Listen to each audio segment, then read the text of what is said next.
Bonjour à tous, je me présente, je suis Nathalie Boyer, je suis la déléguée générale d'Orée et j'ai le plaisir d'animer ce Positive Lab sur la thématique comment mettre en œuvre l'économie circulaire, développer l'économie circulaire sur les territoires. Donc c'est un des 8 Positive Labs qui sont organisés par le Positive Economy Forum au Havre. Celui-là a la spécificité d'être co-organisé par Veolia. Donc c'est Amélie Rouvin qui est à ma droite qui représente Veolia. Merci de nous aider à organiser ce forum. Il s'agit aujourd'hui de trouver ensemble des solutions concrètes pour accélérer l'économie positive sur le territoire havrais. Donc à la fin de cette session, nous aurons à proposer 3 recommandations, 3 actions concrètes qui seront présentées demain par Amélie, qui va nous représenter lors de la conférence quels sont les chantiers prioritaires de l'économie positive territoriale de 10h à 10h45. Puis je pense aussi qu'il y aura derrière des livrables. Normalement, cette conférence sera filmée et disponible sur Internet. Il y a aussi des positive books en librairie qui sont à la disposition de tout un chacun. Donc n'hésitez pas à phosphorer, à prendre la parole sur la partie débat, sur les recommandations, nous comptons sur vous. Juste pour commencer, l'économie circulaire, je pense que beaucoup d'entre vous connaissent, mais c'est peut-être pas mal de se remettre tous sur le concept. Donc l'économie circulaire, comme vous le savez, certainement c'est le contraire de l'économie linéaire, c'est-à-dire ne pas consommer à outrance, ne pas puiser dans nos ressources sans faire attention comme si elles étaient inépuisables, et surtout ne pas produire des déchets de façon abondante. Donc on est vraiment dans un système de synergie, de symbiose, de bouclage de flux. L'économie circulaire, c'est vraiment la sobriété des ressources, c'est sortir de l'économie du cow-boy qui avec tout le Grand Ouest est plein d'avenirs possibles, à l'économie du cosmonaute qui se retrouve dans un milieu fermé et qui doit faire attention.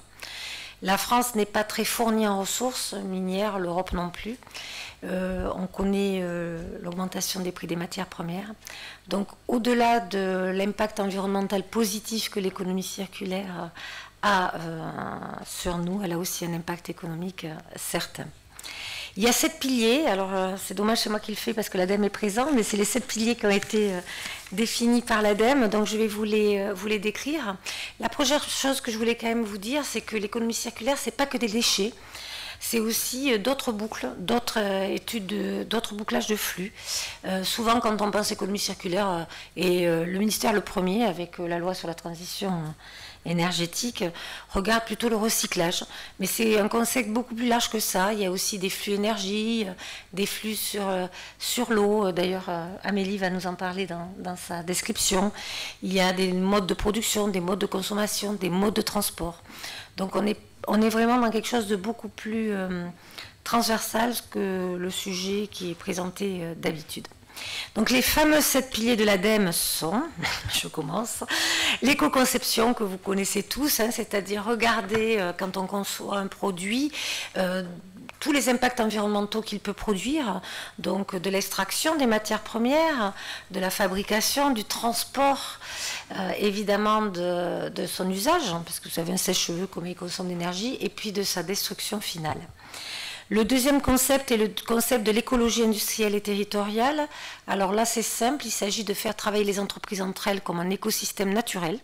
Exemple, dans la nature, quand vous avez un petit morceau de bois mort, vous avez des communautés arthropodes, insectes, algues, champignons qui se succèdent de façon coopérative, sans se gêner, et qui font des synergies entre elles pour récupérer tout ce qu'il y a à récupérer. L'écologie industrielle et territoriale, c'est exactement ça. C'est faire en sorte que les déchets d'une entreprise A servent à une entreprise B. Ils peuvent être transformés, ça crée de l'activité. Qu'un camion qui arrive à plein ne reparte pas vide. Qu'on mutualise des achats, qu'on mutualise des services. Par exemple, de gestion des déchets, station d'épuration. Et que vraiment on fasse en sorte de récupérer le plus sur le local de flux et de bouclage de flux. Le troisième concept, c'est l'économie de la fonctionnalité. Alors je ne sais pas comment ça s'appelle au Havre, mais à Paris ça s'appelle le Vélib, donc beaucoup de gens ont utilisé déjà le Vélib. Donc c'est-à-dire que vous consommez plus, vous achetez plus un produit, mais vous consommez un usage. Donc je parle du Vélib parce que tout le monde à peu près connaît. Comment ça s'appelle au Havre? Voilà, le VLH. Donc voilà, ça c'est typiquement de l'économie de fonctionnalité. On le connaît très bien sur la mobilité, mais il y a beaucoup d'autres applications industrielles. Notamment, j'ai un des membres dorés, puisque nous sommes une association qui s'appelle Philips, qui sur l'aéroport d'Amsterdam ne vend plus des systèmes d'éclairage, mais vend de la lumière. Donc il a tout intérêt à ce que ces systèmes d'éclairage durent le plus longtemps possible. Donc on lutte contre l'obsolescence programmée grâce à l'économie de la fonctionnalité notamment. Donc c'est un sujet qui est porteur et qui va se développer, vous verrez, je pense, dans les mois et dans les années qui viennent. Consommation responsable, là vous êtes tous concernés, hein, comment mieux consommer. Allongement de la durée d'usage, là on va retrouver 3 concepts. Le premier, c'est la réparation. Alors moi, quand j'étais petite, on réparait les télés, on ne les jetait pas. Donc je pense que quelque part, on réapprend des métiers. On a ce qu'on appelle le réemploi. Alors là aussi, vous connaissez tous, c'est le Bon Coin, par exemple. Donner une deuxième vie à l'objet. Et puis vous avez la réutilisation. Exemple Renault qui récupère des pièces de moteur pour faire des moteurs neufs. Et quand on n'arrive pas à faire tout ça, on arrive à la fameuse boucle du recyclage que vous connaissez tous. Et puis, il y en a une dernière qui est l'approvisionnement durable. Je sais, elle est un petit peu tirée par les cheveux, mais elle est quand même dans les 7 piliers. L'approvisionnement durable, c'est comment, par exemple, aller récupérer des ressources minières sans avoir d'impact environnementaux. C'est, par exemple, s'approvisionner en énergie renouvelable au lieu d'en énergie fossile, etc., etc. J'espère que j'ai fait le tour de la question, sachant que vous pouvez être tous acteurs de l'économie circulaire.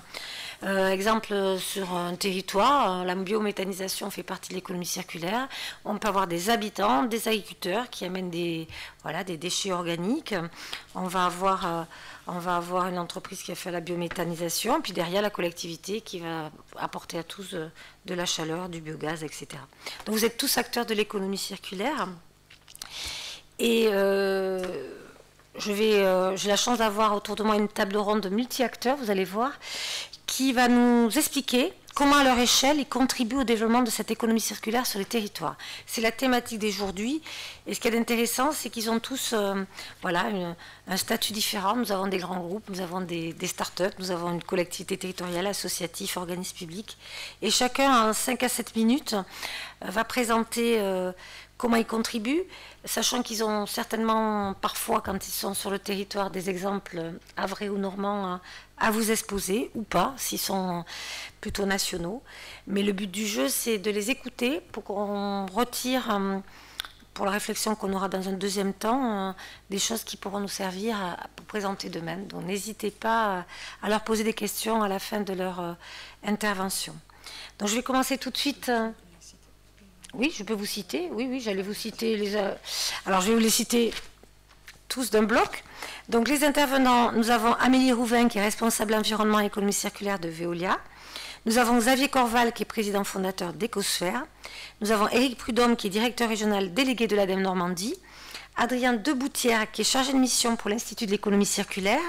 Et Christophe Lucas qui est chef de service prévention et valorisation des déchets à la CODA.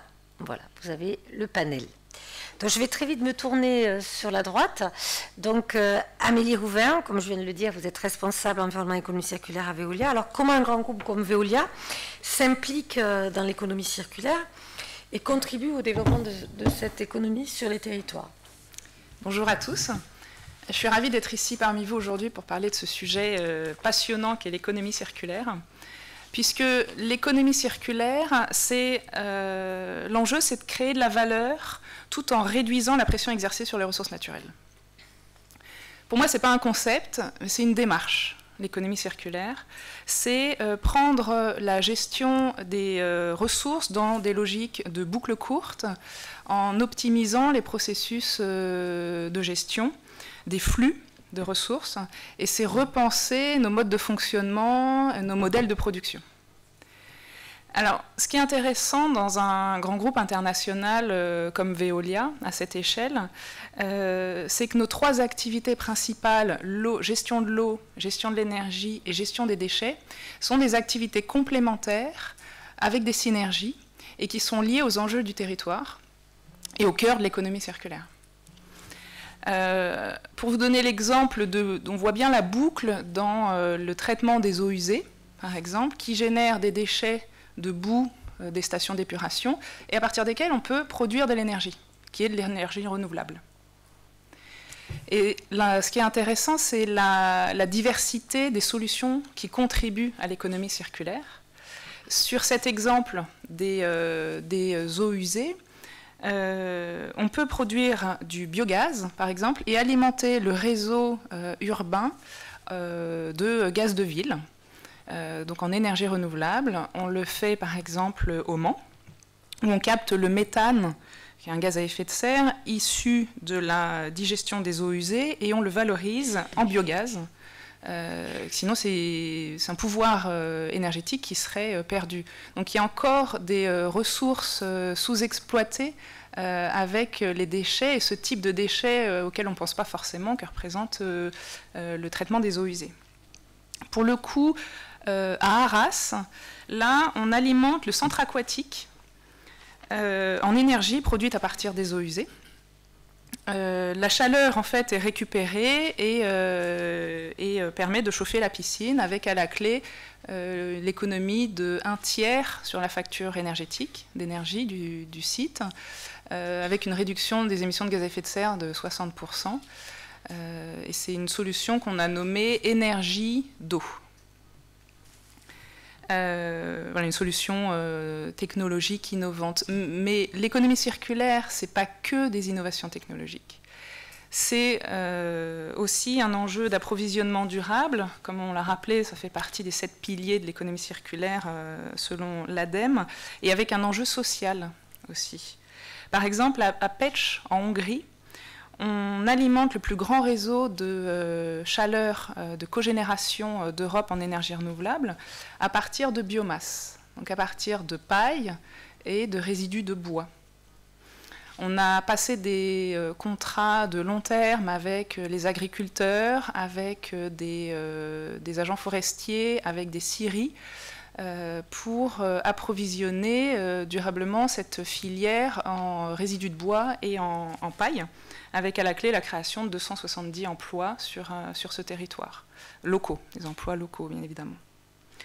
Et là, ce qui est intéressant, c'est que la ville là gagne en indépendance énergétique, et en l'occurrence permet de chauffer 31 000 logements et 450 bâtiments publics, en évitant au passage l'émission de 400 000 tonnes de CO2 équivalent.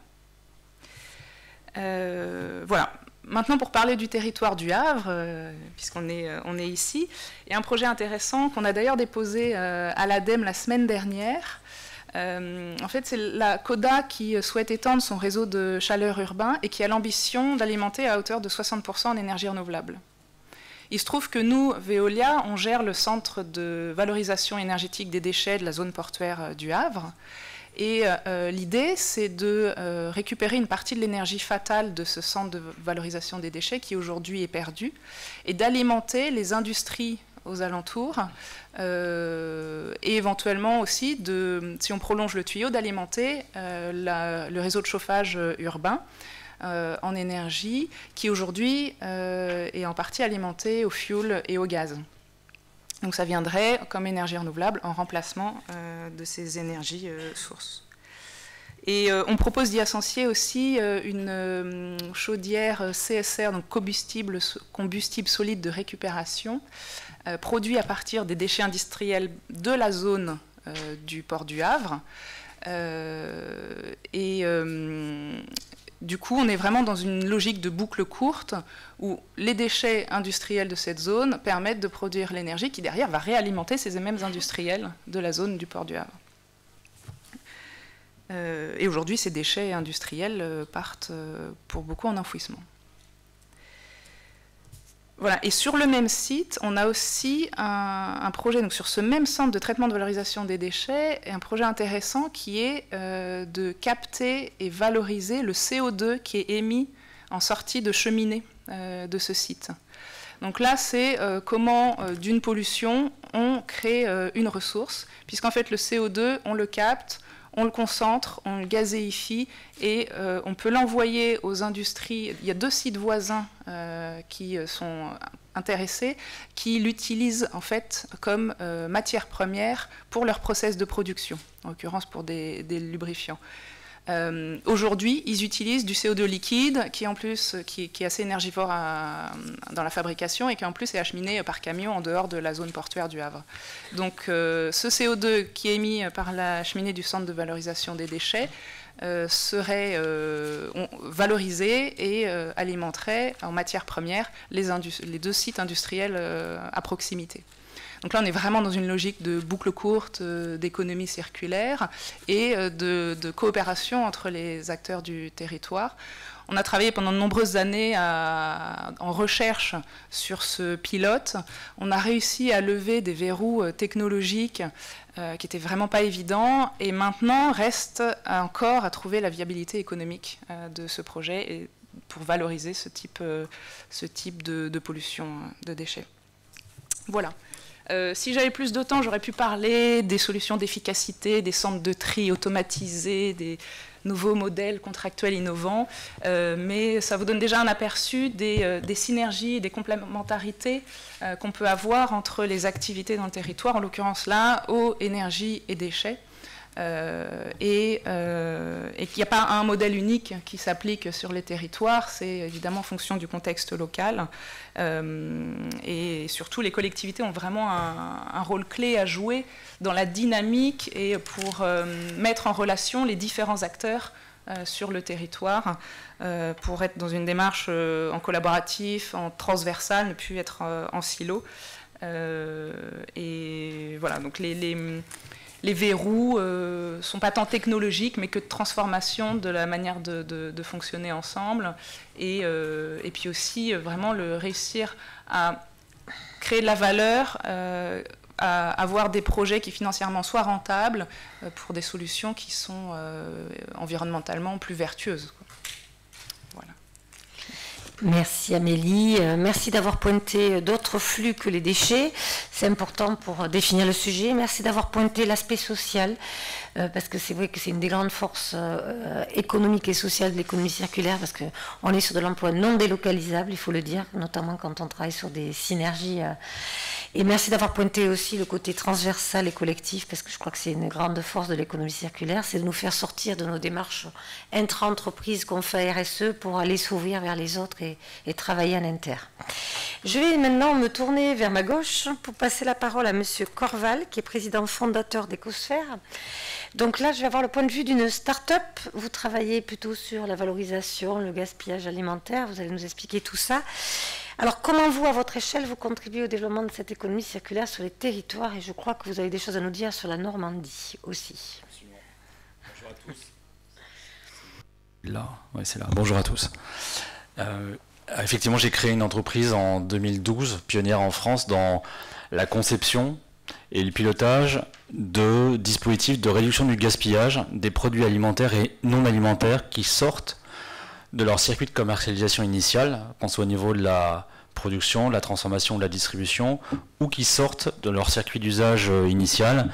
Là, je fais allusion à nos partenaires et clients, collectivités locales, hôpitaux ou entreprises publiques. Ça veut dire quoi? Ça veut dire qu'on va transformer des déchets en ce qu'on appelle des futurs ex-déchets. La réussite d'une interaction avec un de nos clients, par exemple un directeur de la grande distribution, c'est quand on le fait passer du début d'un rendez-vous où il nous dit « je ne jette pas », à la fin d'un rendez-vous où il a compris ce qu'on allait faire ensemble et il nous dit « en fait, dans votre logique Ecosphère, je jette tout ».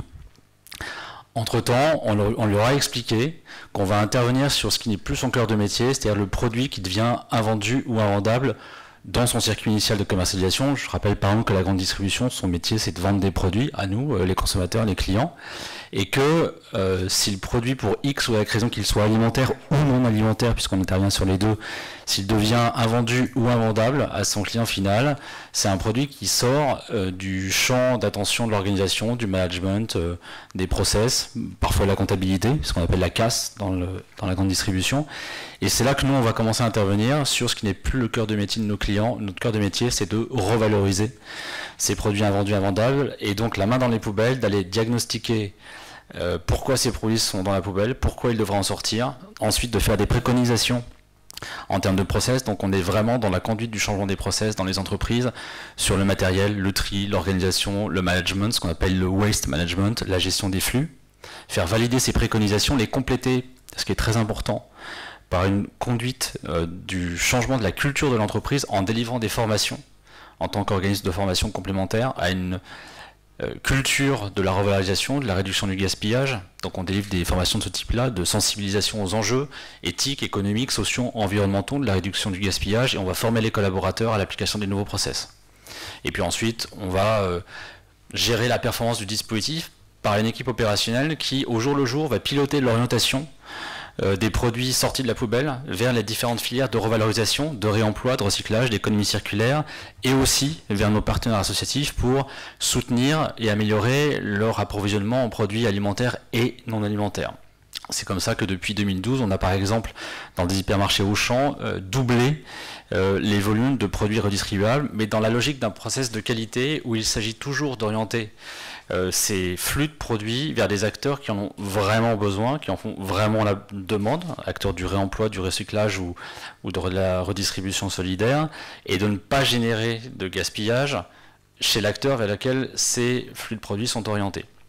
Alors, ça a positionné Ecosphère très rapidement à un certain niveau en termes de contribution aux politiques publiques de la solidarité d'une part et de l'économie circulaire, du développement durable d'autre part, puisque l'entreprise est rapporteur du comité de pilotage du pacte national contre le gaspillage alimentaire, qui aujourd'hui a sa suite dans les états généraux de l'alimentation, notamment dans le groupe de travail sur le gaspillage alimentaire qui est présidé par un homme de l'Ouest aussi, Guillaume Garot, et qui m'a désigné comme personne qualifiée aussi sur ces sujets-là.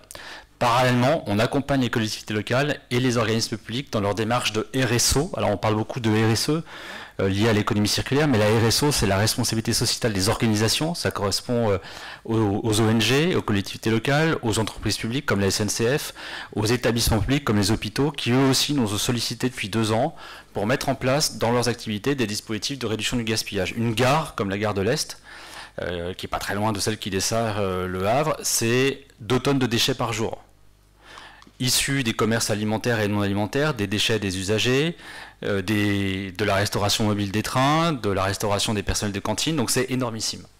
Et donc la SNCF a souhaité rentrer dans cette démarche d'éco-responsabilisation augmentée de ces activités sur ces territoires.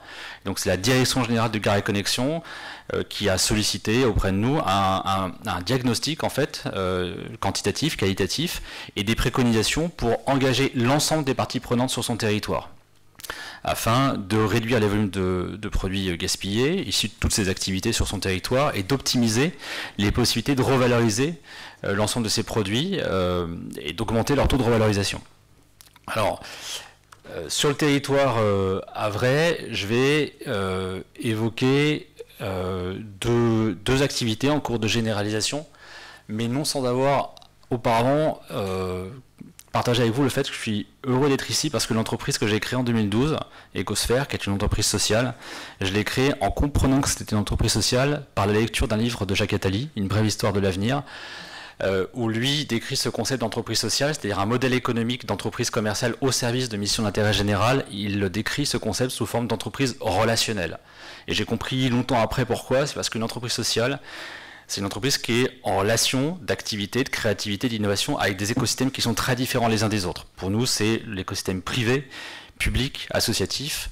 Et donc, c'est cette création de valeur qui est issue de cette relation d'affaires, d'activité, d'innovation qui caractérise ces entreprises sociales. Et alors, sur le territoire du Havre, de la Normandie et plus largement du centre-ouest avec l'entreprise Veolia, on a conçu une offre technique et commerciale à destination de nos clients publics et privés pour à la fois traiter de manière industrielle la problématique du gaspillage, pas seulement alimentaire, mais notamment alimentaire en France, et leur proposer une offre rationalisée pour maximiser la réduction du gaspillage avant la collecte des déchets par Veolia et maximiser les taux de revalorisation post-collecte par Veolia. Ainsi, nos prospects et nos clients de la grande distribution, de la restauration collective et autres sont amenés à nous solliciter pour qu'on puisse les accompagner dans une démarche globale de réduction des déchets et de revalorisation de leurs déchets. Alors c'était une démarche très intéressante de la part de Veolia, démarche à laquelle au début j'étais un petit peu réticent parce qu'on vient réduire les volumes de produits envoyés à la poubelle par nos activités sur les process, la culture des entreprises et notre capacité à générer de la valeur en gérant des orientations de flux de produits vers les filières que j'évoquais tout à l'heure. Et donc je me disais, pourquoi est-ce que Veolia s'intéresse à une entreprise comme Ecosphère, puisqu'à priori on va réduire leur chiffre d'affaires. C'était en 2014 qu'on a commencé nos discussions avant de signer un accord qui s'est déployé sur toutes les régions et en particulier sur la région centre-ouest. Et en fait j'ai eu des gens en face de moi qui m'ont dit, en fait on a compris la tendance lourde de la société, qui est celle de la réduction du gaspillage, de l'économie circulaire, et donc il faut qu'on voit comment on peut travailler avec des entreprises sociales comme vous qui ont de l'expertise de terrain pour proposer ensemble à nos clients des services intelligents, pré-collecte des déchets et post-collecte des déchets. Et donc c'est pour ça qu'on a créé cette offre ensemble, qui rationalise en fait tous les procédés de réduction du gaspillage et de revalorisation auprès de nos clients et de nos prospects communs. Et donc on a signé une convention territoriale avec la région centre-ouest qui englobe la Normandie avec Veolia pour développer nos activités sur tout le territoire. Deuxième exemple, je vais aller assez vite Nathalie, c'est à nos partenaires et clients sur le territoire, un peu plus éloigné du Havre, mais enfin il est installé à Ville-l'Évêque, c'est le groupe Barrière et son traiteur, qui comme d'autres traiteurs, les traiteurs de France, Potel et Chabot dès 2013, nous ont sollicité pour mettre en marche une démarche de réduction du gaspillage des surplus non consommés en fin de réception ou en cas d'annulation de réception. Et donc là aussi ça passe par une phase de mise en place de nouveaux process dans le laboratoire du traiteur, d'accompagnement à la formation des équipes de production et commerciale, de mise à disposition d'une application numérique dont saisit le maître d'hôtel à la fin d'une réception, grâce à laquelle il va communiquer à Ecosphère les types de surplus non consommés éligibles à telle ou telle forme de revalorisation. Ça rentre en contact avec notre base de données pour faire simple, et donc on va sélectionner la filière de revalorisation la plus adéquate, par exemple l'association de solidarité locale disponible ce jour-là en activité qui a ce type de besoin-là, et donc en 2-3 heures on va organiser, en conformité avec les règles de sécurité alimentaire délivrées par la Direction générale de l'alimentation, l'opération de revalorisation, éventuellement donc de reconsommation de ces produits. Et donc le groupe Barrière, c'est un groupe assez important, qui est souvent très en avance en termes de RSE, et qui avec nous va développer cette activité pas seulement sur son laboratoire de Ville-l'Évêque, mais auprès de ses 35 hôtels et de ses 14 casinos. Merci beaucoup Xavier, merci d'avoir mis en avant quelque chose qui je pense sera peut-être évoqué dans le débat, mais l'importance de la formation et de la sensibilisation. Merci aussi d'avoir montré la dimension multi-acteurs, c'est-à-dire que je vous ai dit on sort de l'intra pour aller vers l'inter, mais on n'est pas entre soi, on n'est pas entre entreprises, hein. On est entre entreprises, collectivités, associations, citoyens quand on le met dans les projets d'urbanisme, l'économie circulaire, etc. Donc merci d'avoir soulevé cette notion. Donc maintenant je vais parler avec M. Prudhomme. M. Prudhomme, vous êtes directeur régional délégué de l'ADEME Normandie. L'ADEME a un grand rôle dans la diffusion de l'économie circulaire, notamment on sait maintenant qu'il faut que les régions aient une stratégie régionale en économie circulaire, hein, c'est passé dans la loi. On sait aussi qu'il y a une feuille de route qui vient d'être lancée par Madame Poisson, qui est la secrétaire d'État de Nicolas Hulot, pour l'économie circulaire. Donc en février 2018, normalement, on doit avoir une feuille de route avec une grande opération de concertation des citoyens, des entreprises, des collectivités sur ce sujet. Donc comment vous, en tant qu'organisme public, en tant qu'établissement, en tant qu'EPIC, vous assurez la promotion de cette stratégie et vous arrivez à déployer l'économie circulaire sur votre territoire normand? Merci, bonjour à tous. Effectivement, avec la région et puis également avec l'État, on s'est dit comment nous, au niveau régional, nous pouvons agir pour pouvoir porter des projets sur les territoires d'économie circulaire. La réponse a été, je dirais, assez simple au départ, c'est de dire on a besoin d'une stratégie régionale, c'est-à-dire comment la Normandie aujourd'hui veut se situer par rapport à ces questions de l'économie circulaire, par rapport aux travaux qui peuvent être faits au niveau national et ce qui est demandé dans la loi. Deuxièmement, comment on peut apporter de la ressource et de la connaissance et de l'information à ceux qui travaillent sur les territoires sur ces sujets-là. Et puis enfin, comment on peut booster les projets régionaux sur la question de l'économie circulaire. Donc sur ces trois bases-là, on s'est dit, eh bien, il faut qu'on ait certainement une gouvernance régionale qu'on a créée justement à 3, enfin je dis à 3, c'est même à 4, puisque c'est effectivement la région, l'ADEME et l'État, mais dans l'État, il y a le service de l'ADREAL et le service de la directe. Et on s'est dit, à partir de là, on va travailler sur ces 3 points, la stratégie, le centre de ressources, celui qui va permettre de fournir de l'information, et enfin, une démarche justement que je vous expliquerai tout à l'heure d'AMI pour pouvoir booster des projets. Donc on a créé ce qu'on a appelé le comité régional de l'économie circulaire, donc le CREC, et pour se dire, bon, on pourrait entre nous quatre écrire cette stratégie, mais c'est pas ça qu'on veut, on l'a bien vu, hein, l'économie circulaire c'est aussi à un moment donné faire circuler les idées, faire mettre en synergie l'ensemble des acteurs. Donc on s'est dit à partir de là, on va s'appuyer sur les 7 piliers de l'économie circulaire qui vous ont été présentés, on va s'appuyer sur des réseaux ou des clubs, pour la plupart existants, pour essayer avec eux de leur dire comment vous, en tant que club, en tant que réseau, vous pouvez contribuer à l'écriture de cette stratégie. Donc pour prendre quelques exemples de clubs ou de réseaux, on a parlé du gaspillage alimentaire, la lutte contre le gaspillage alimentaire, on a en Normandie le Régal, sur la réparation on a le Répar, sur les achats on a le Rancoper, sur l'économie de la fonctionnalité on a effectivement le Club Inné, voilà. Donc il y avait, et sur l'économie industrielle et territoriale on avait aussi un club. Donc on s'est appuyé sur ces clubs en leur disant venez avec nous participer à cette écriture. Et pour faire cela, on va ensemble signer une charte entre effectivement le comité régional de l'économie circulaire et ces différents clubs. Et dans cette charte, il va y avoir des engagements de part et d'autre, c'est-à-dire que nous, on va vous donner les moyens effectivement de contribuer à la stratégie, on va vous donner sur le centre de ressources un lieu où vous pourrez partager les idées, on va vous réunir entre clubs pour que là aussi il y ait de la transversalité dans l'ensemble des piliers, et puis vous, de votre côté, vous allez pouvoir nous aider à écrire cette stratégie sur le domaine que vous avez en responsabilité pour nous faire effectivement une stratégie globale. Donc ça, c'est globalement comment va fonctionner le comité régional avec l'élaboration de cette stratégie. Et pour non plus ne pas être entre spécialistes, on s'est dit, tiens, il faudrait autour de ça créer un laboratoire d'idées. C'est-à-dire qu'on va aller chercher des universitaires, on va aller chercher des entreprises, et on va les faire travailler sur du transversal. On va les faire travailler par exemple sur la place du citoyen. On va les faire travailler par exemple sur c'est quoi la ressource aujourd'hui en Normandie. On va les faire travailler sur mais c'est quoi l'économie circulaire, ça veut dire quoi par rapport à l'économie. Et là on va avoir effectivement une dimension totalement transversale avec des gens qui sont plutôt des domaines de l'économie, plutôt des domaines du social, et qui vont effectivement regarder d'un regard un petit peu extérieur les travaux qui seront faits. Donc ça, c'est comme cela qu'on va construire notre stratégie. Et puis derrière cela, je vous l'ai dit, deuxième point, le centre de ressources. Donc là, on va créer un site qui sera hébergé sur le site de la région, qui va vous permettre à chacun de trouver des informations, des expériences sur effectivement ces économies circulaires. Donc on a commencé à recenser des expériences, on a commencé à recenser des acteurs économiques qui interviennent dans le cadre de l'économie circulaire, avec derrière un annuaire, etc. Enfin tout un tas d'informations qui permettront à chacun de pouvoir, sur son territoire, aller chercher de l'information. Ça, c'est le deuxième point. Et puis enfin, le troisième point, c'est de se dire, mais comment on peut booster un petit peu les initiatives locales, parce qu'il y en a des initiatives locales à différents niveaux, qui sont en réflexion, qui sont plus ou moins avancées.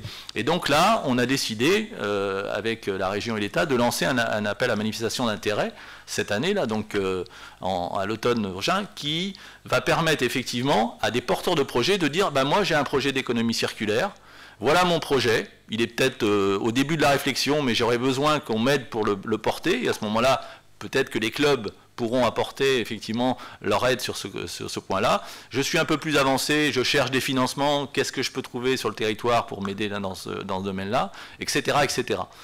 Voilà, donc à travers cette démarche régionale, pour nous, ça doit permettre au territoire, à ceux qui veulent mettre en place des expériences effectives d'économie circulaire, ça doit leur permettre normalement d'avoir tous les éléments pour le faire. Et donc pour lancer, je dirais, cette grande dynamique de l'économie circulaire avec la région, nous avons organisé le 17 novembre, donc vous pouvez d'ores et déjà noter cette date, nous allons organiser donc à Lillebonne cette journée sur l'économie circulaire avec la région et puis et l'État, et qui s'appellera « Ensemble, libérons le potentiel de l'économie circulaire en Normandie ». Donc ça veut bien dire ce que ça veut dire qu'on sent bien que sur le territoire, il y a déjà beaucoup de choses qui se font, il y a beaucoup de gens qui travaillent dans ce domaine-là, mais à un moment donné, voilà, il faut absolument qu'on donne les moyens que les gens déjà puissent échanger entre eux et globalement puissent libérer cette énergie pour pouvoir ensemble construire l'économie circulaire normande. Donc voilà le dispositif que nous avons bâti au niveau régional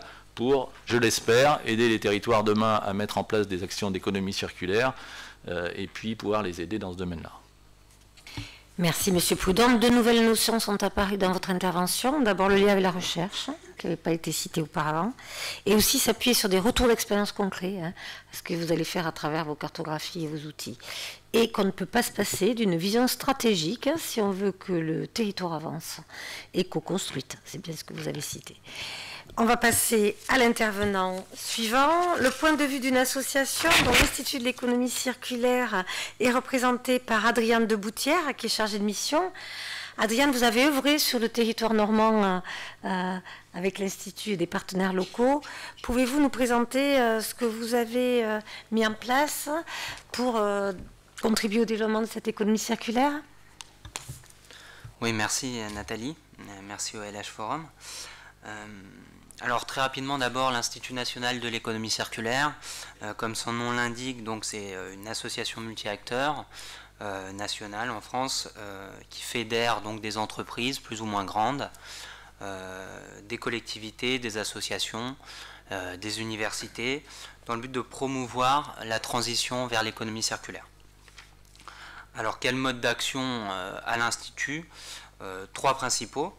Le premier axe, c'est celui de la réflexion de l'influence.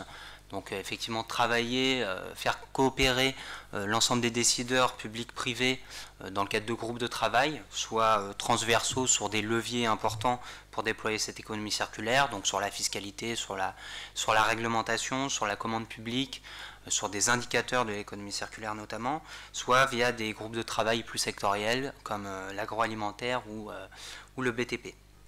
Un deuxième axe qui est plus celui de la diffusion via des événements adressés aux spécialistes, mais qu'on essaie aussi d'adresser un petit peu plus au grand public. Voilà, en partenariat aussi avec d'autres organisations, parfois en partenariat aussi avec des relais régionaux pour essayer de diffuser au maximum partout. Et un dernier volet, enfin, qui est plus la mise en œuvre opérationnelle, notamment dans les régions. Donc là, je vais plus revenir sur ce cadre-là, et également au niveau des entreprises, par le biais que ce soit d'études, de formation ou de mise en place de projets plus opérationnels.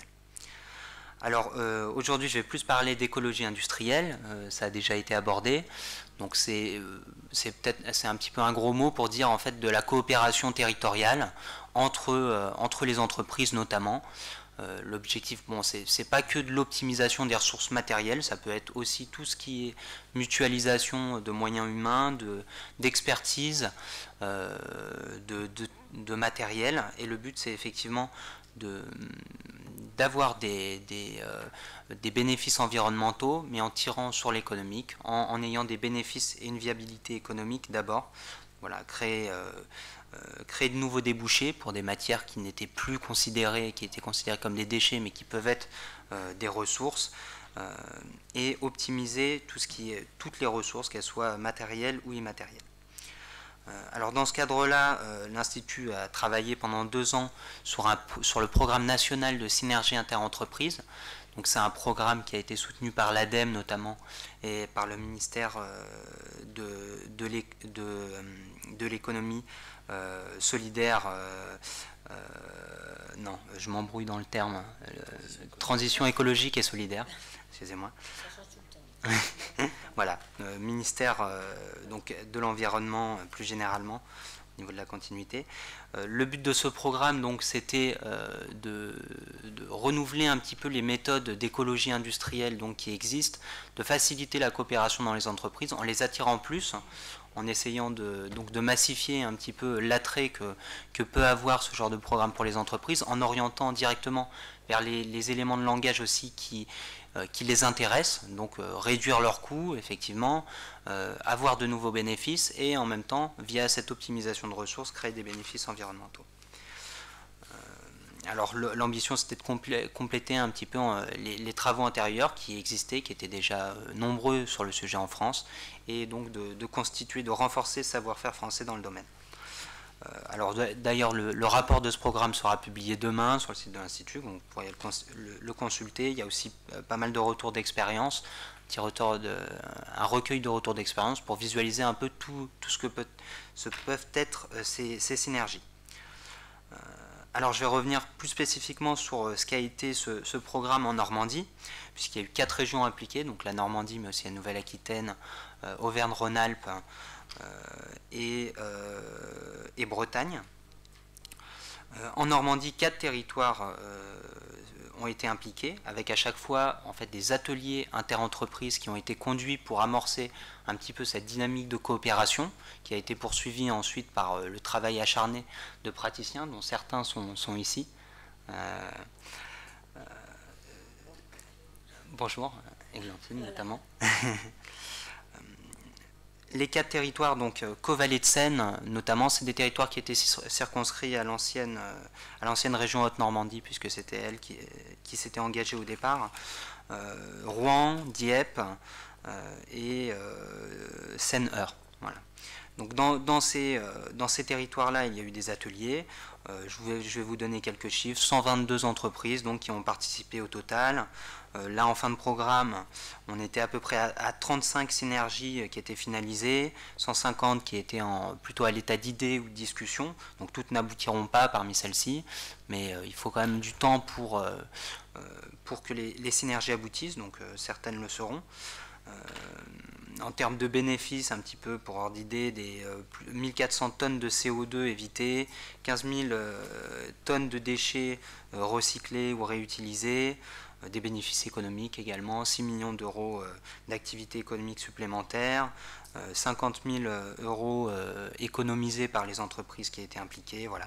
Et tous ces bénéfices, ils vont bien sûr se renforcer aussi avec la poursuite de ces coopérations, de cette dynamique vraiment de coopération qui a été amorcée dans ces territoires.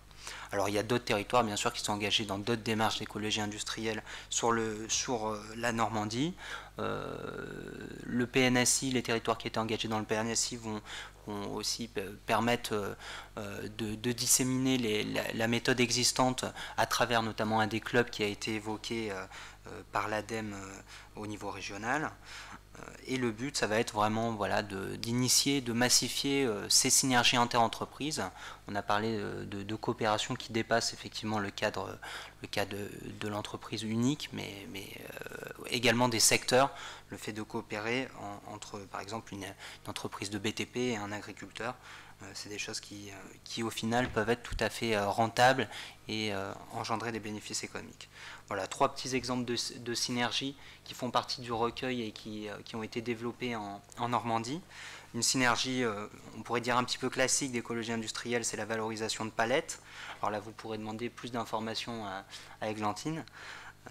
Donc entre l'entreprise Auril et Burban notamment, qui permet de valoriser, donc, de réutiliser des palettes bois, donc de l'emballage, et de réaliser des économies, que ce soit en termes environnementaux ou financiers. Une note sur le territoire de Rouen pour vous montrer qu'il y a des choses aussi plus en termes d'expertise, c'est une mutualisation sur l'expertise ISO entre 6 entreprises qui peut donner lieu derrière à des audits croisés, etc. et des économies aussi pour les entreprises.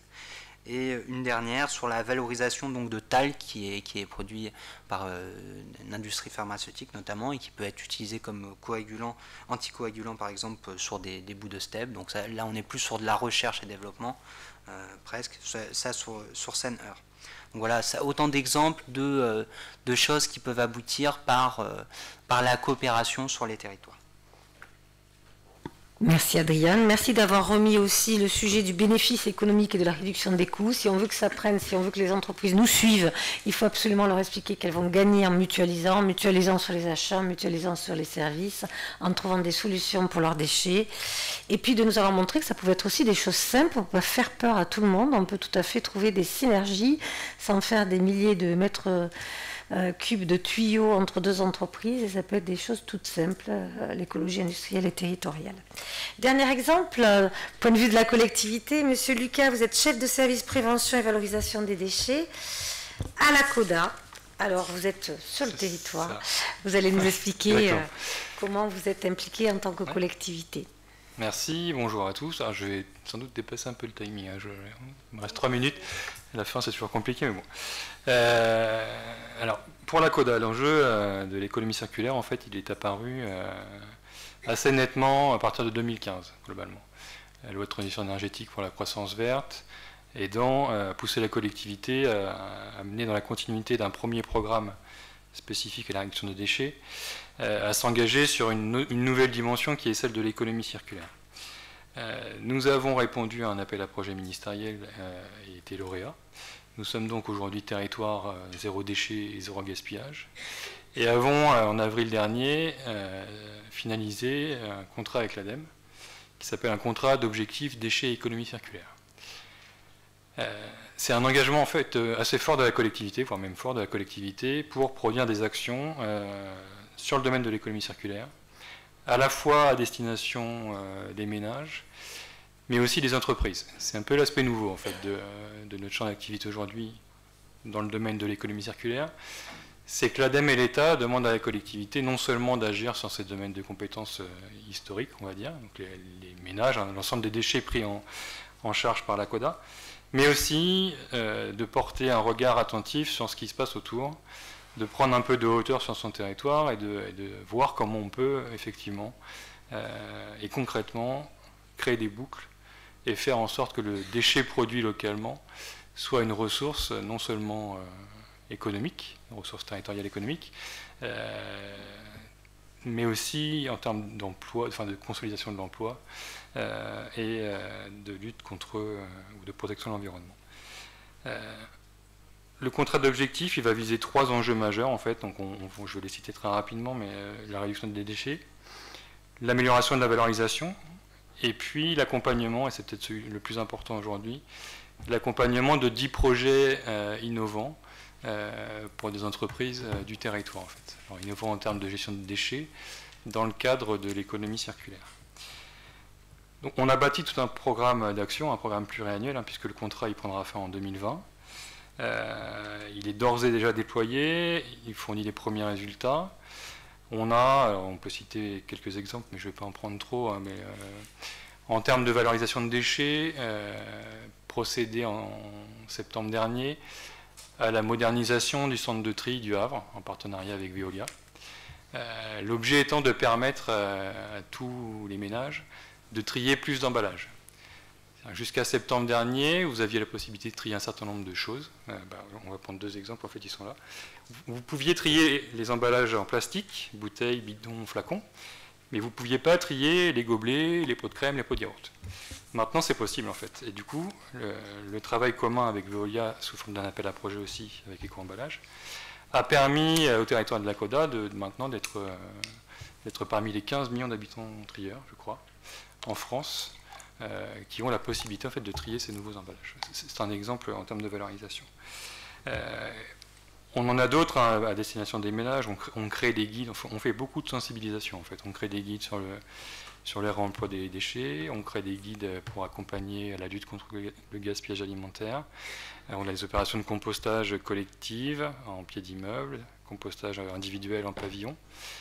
Sur le pavillonnaire, on est à 13 000 foyers équipés, donc plus de la moitié des maisons de l'agglomération ont un composteur à domicile. On développe de nouvelles collectes. Et puis, progressivement, on se tourne vers d'autres cibles. On accompagne de manière un peu plus forte les communes. À ce sujet-là, on peut citer une opération qu'on a menée dans le cadre de l'entretien des massifs forestiers communaux. Une collectivité avait pour charge, le déchet était une charge, les troncs d'arbres abattus étaient une charge pour la collectivité et on a initié une opération de broyage pour les transformer en plaquettes bois qui ont été réinjectées sur les chaufferies bois du territoire. Donc la collectivité en question est passée d'une dépense à une recette, alors c'est certes modeste, mais en fait la boucle a été bouclée localement et plutôt que le déchet s'en aille ailleurs, il est resté captif et a produit de l'énergie en plus. On accompagne aussi les associations et les entreprises d'insertion en fait, sur ces domaines d'activité. Enfin, je vois des gens que je connais sur des domaines comme le textile ou le vélo. L'idée étant, on l'a cité, je crois, hein, d'investir un domaine d'activité sur lequel on est peu ou pas présent aujourd'hui, qui est la réparation, le réemploi. Alors, on a pour habitude de dire que le recyclage donne une seconde vie aux emballages. Je crois qu'on pourrait dire que la réparation, le réemploi donne un second souffle en fait. On va prolonger la durée de vie d'un objet pour éviter de le jeter et du coup de faire du tout jetable. Et puis demain, on va encore se tourner vers d'autres cibles qu'on maîtrise beaucoup moins aujourd'hui. Je pense aux entreprises du BTP, j'entendais parler de l'énergie, parce qu'en fait la CODA c'est plein de compétences. C'est les transports, c'est l'énergie, c'est les déchets, c'est la santé. Et quand on regarde bien ce que c'est que l'économie circulaire, en fait on peut agir sur plein de domaines différents, notamment en bouclant des boucles locales et en mettant tout le monde en synergie et en transversalité en fait. Et du coup, je crois que le rôle de la collectivité, c'est effectivement d'avoir ce positionnement de transversalité et d'accompagnement, et de catalyseur ou d'impulseur de projets sur son territoire. Voilà. Vous n'avez pas trop dépassé. Donc, 2 points que je mets en exergue. Le rôle de la collectivité, mais je pense qu'on y reviendra dans le débat, essentiel. Et deuxièmement, vous avez fait le lien avec l'insertion, l'économie sociale et solidaire, qui là aussi est très interliée à l'économie circulaire, puisque les activités comme vous l'avez dit, autour du déchet permettent de réinsérer beaucoup de monde. Amélie, tu es d'accord avec ça, j'imagine? Voilà, il y a vraiment un lien avec l'insertion fort et l'ESS avec l'économie circulaire. C'est votre temps de parole. Donc, si certains ont des questions, des remarques, merci de vous présenter, d'appuyer sur le petit bouton. Allez-y, monsieur. Bonjour, merci d'abord de votre accueil et d'avoir organisé effectivement cette réunion tout à fait intéressante sur l'économie circulaire. Bertrand Bélanger, je suis président de Cedibex, filiale du groupe Veolia dont il a été question tout à l'heure. Moi, je voudrais simplement apporter le témoignage d'une entreprise et surtout de l'implication des acteurs du territoire dans l'économie circulaire. Ça a été évoqué à plusieurs reprises tout à l'heure. Juste rappel, mais ça complète ce qui vient d'être dit concernant Cedibex. Cedibex, c'est une entreprise qui donc exploite au Havre la plus grosse usine de traitement de déchets dangereux d'Europe. Elle a une capacité de traitement de 200 000 tonnes. Et si je dis ça, c'est surtout en rajoutant que cette usine existe depuis 40 ans et qu'elle a été fondée au Havre à l'initiative des acteurs du territoire.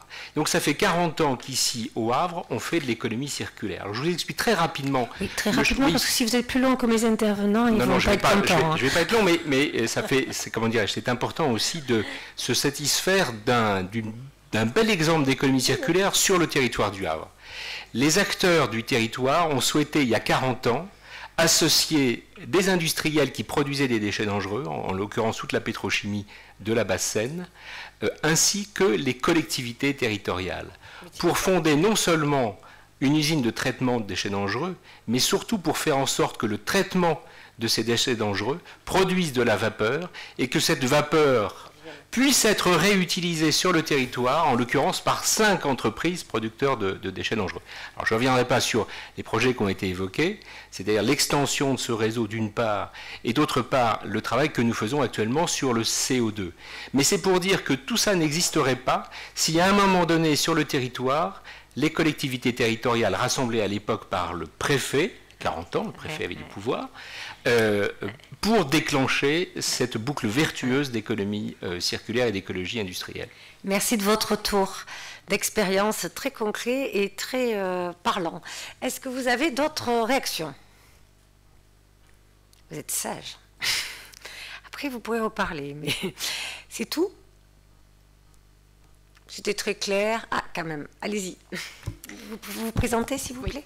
Bonjour, Floriane Amblard, responsable QSE au transport du Havre, le réseau LIA.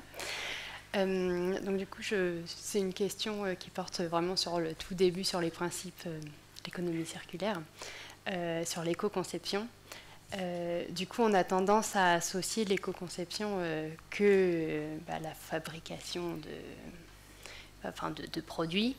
Et du coup, dans l'indice de positivité, donc il y a un critère, un indicateur qui est sur l'éco-conception. Et on a eu un petit peu de mal au début à se retrouver, en fait, et à pouvoir répondre à cet indicateur. Du coup, ma question, c'était pour les services, qu'est-ce que vous associez, en fait, à l'éco-conception pour les entreprises de services, en fait, où on ne produit pas... Je dirais qu'à la limite, on se retrouve presque un peu plus sur l'économie de la fonctionnalité. C'est-à-dire qu'on ne vend pas un bien, on vend un service. Donc on va se retrouver sur la valeur d'usage. C'est-à-dire qu'en proposant un service, vous allez avoir des utilisateurs et quelle valeur vous allez donner à cet usage. Hein, et donc dans la valeur, vous allez regarder un petit peu à un moment donné aussi ce qui est produit ou ce qui est mis en œuvre pour produire ce service. Je donne un petit exemple concret. On s'est posé la question justement par rapport à l'économie de la fonctionnalité. Est-ce que le service de location, par exemple, faisait partie de l'économie de la fonctionnalité? C'est-à-dire qu'au lieu d'acheter une voiture, elles sont louées. Et à un moment, la question s'est posée parce qu'on s'est dit, mais finalement, en louant une voiture, est-ce que vous réduisez la fabrication de voitures ou pas? Voilà. Et donc à partir de là, en transformant l'achat en location, finalement, vous ne changez pas tellement le modèle. Et du coup, je pourrais dire par rapport à votre question, je ne fais pas de l'éco-conception. Donc il y a eu une position qui a été une position nationale hein, de l'ADEME de dire la location dans ce cadre-là n'est pas effectivement de l'économie de la fonctionnalité. D'accord, mais du coup, pour une entreprise de service, qu'est-ce que... sur quoi on peut travailler pour faire de l'éco-conception? Vous pouvez travailler sur, en mettant en œuvre le service, qu'est-ce que vous mobilisez, par exemple comme ressources, qu'est-ce que vous mobilisez comme énergie, etc. Et à partir de là, est-ce que je peux faire moins? Est-ce que je peux faire mieux? Donc vous pouvez tout à fait sur un service être aussi sur de l'éco-conception, mais vous avez raison que ce terme-là, il est aujourd'hui plutôt réservé au bien plutôt qu'au service à l'usage. Juste pour vous dire que ça évolue, il suffit de diminuer vos impacts environnementaux sur votre service. Ça déjà, c'est l'éco-conception, c'est ce que tu viens de dire, Eric. Mais ce n'est pas que sur les produits. Nous, on vient de travailler pendant 3 ans sur un cycle aménagement, urbanisme et économie circulaire. Et on est en train de réfléchir à comment faire une analyse de cycle de vie sur les projets d'aménagement. À tous les stades, de la conception, programmation, mise en œuvre, deuxième vie, fin de vie d'un projet. Donc je pense que sur un service, la philosophie, elle est possible.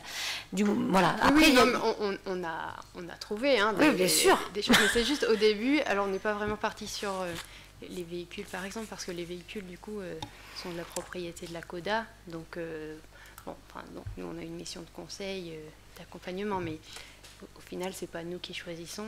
Mais c'est vrai que du coup on est parti on a un indicateur qui s'appelle le voyage sur les nombres de voyages sur le nombre de kilomètres parcourus. C'est en gros ne pas faire circuler les véhicules à vide. Donc ça c'est quelque chose du coup qu'on regarde, mais voilà, c'est un exemple. Sur notre maintenance, éviter le maximum, d'adapter la maintenance pour diminuer les usures, diminuer le changement de pièces, etc. Donc au final, on s'y est retrouvé, mais c'est juste à première vue, on a vraiment eu des difficultés. Donc c'était pour avoir, si vous avez des idées, parce que peut-être nous on a oublié certains points aussi. Non, mais n'hésitez pas à regarder tous les documents déjà sur notre site, etc. Mais je pense qu'il y a pas mal de gens qui ont réfléchi sur cette approche combinée. En tout cas, vous êtes pile dans l'économie circulaire avec la reverse logistique, etc. Donc, au-delà de l'éco-conception, les synergies de transport sont très importantes dans l'économie circulaire. Une toute petite dernière avant qu'on passe aux réflexions sur les actions concrètes auxquelles vous allez participer. Non, je passe à la deuxième phase de la table ronde. Donc, notre mission, ne l'oubliez pas, c'est de produire quelque chose pour demain matin, pour qu'Amélie puisse se faire notre porte-parole à tous. Donc, la question que je vais poser d'abord à chacun de mes intervenants, et puis après, vous me direz si vous avez des choses que vous voulez rajouter ou compléter dans ce qu'ils vont nous dévoiler. Et la suivante, est-ce que vous auriez une ou deux recommandations concrètes ou pistes d'action pour que l'économie circulaire puisse se développer dans ce territoire? Alors, on va faire un tour de table. Qui veut commencer? C'est libre cette fois. Bon, honneur aux femmes. Amélie, vas-y, tes 2 propositions. Alors on a entendu évidemment le rôle clé, ça a été répété plusieurs fois, de la collectivité du territoire dans l'impulsion pour les projets économie circulaire. Et effectivement, il y a vraiment le levier de la commande publique qui est extrêmement important et qui peut permettre l'impulsion, la transformation. Donc c'est d'intégrer dans les appels d'offres publics ces critères-là. Ça l'est aujourd'hui, hein, maintenant ça vient de passer dans la loi. Heureusement, on a une réglementation qui évolue bien dans le bon sens et en France en tout cas. Dans la loi des marchés publics, oui, c'est passé. Dans la loi de transition énergétique. Voilà. C'est pour préciser pour le public. Allez-y. Alors je précise, c'était un de mes points aussi, comme ça. Ah voilà, vous allez faire du 2 en 1. Non, effectivement, c'est dans la loi de transition énergétique, c'est dit que la commande publique doit être mise au service effectivement de la transition vers l'économie circulaire. C'est un axe, c'est un levier de politique publique, c'est reconnu comme tel. Et puis il y a une modification du cadre réglementaire général de la commande publique qui est liée en fait à la directive européenne de 2014 sur les marchés publics, qui a été transposée au fur et à mesure en France, notamment par un décret l'année dernière, le décret 360, qui précise effectivement que qui met en œuvre le mieux-disant. Désormais, au niveau de la commande publique, le critère du prix unique, on va dire, n'est plus le critère premier. Et la prise en compte de critères de développement durable et notamment d'économie circulaire doit être faite lors de la détermination des besoins de l'acheteur public et lors de l'attribution par le biais de critères d'attribution spécifiques. Voilà. Merci pour ce point réglementaire, Adriane. Alors je laisse Amélie finir son point.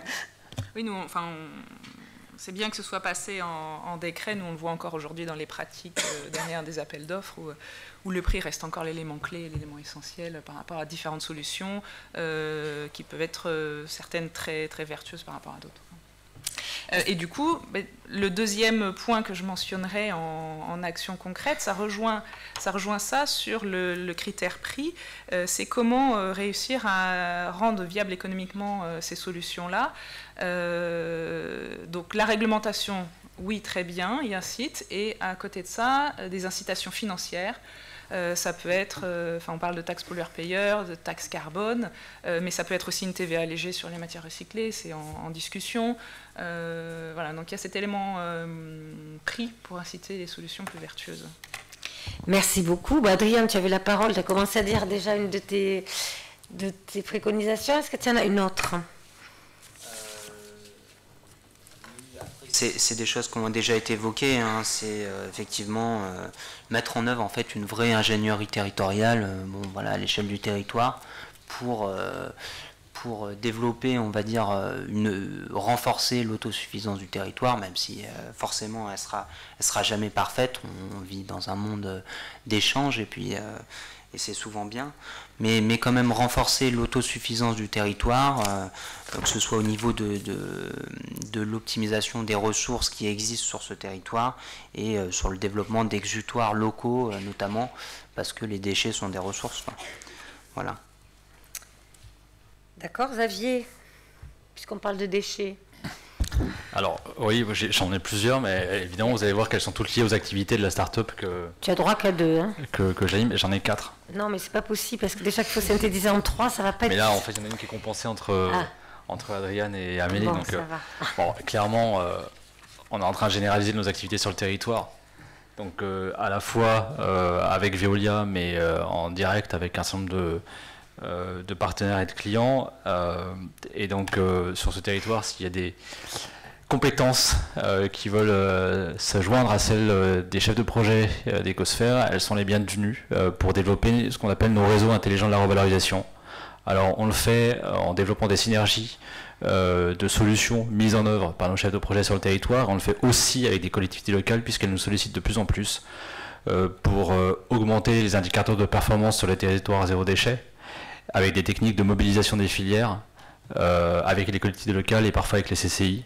C'est le cas en région PACA par exemple, qui font qu'on arrive à augmenter les performances globales des territoires zéro déchet avec des objectifs. En PACA par exemple, c'est 2020, saturation des sols en capacité d'enfouissement des déchets incinérés ou enfouis. Donc il y a un objectif qui est clair et net, qui doit mobiliser toutes les filières. Donc se référer à des objectifs comme cela, avoir des techniques de mobilisation, c'est très important. Et donc plus on sera à le faire avec des méthodologies éprouvées, mieux ce sera.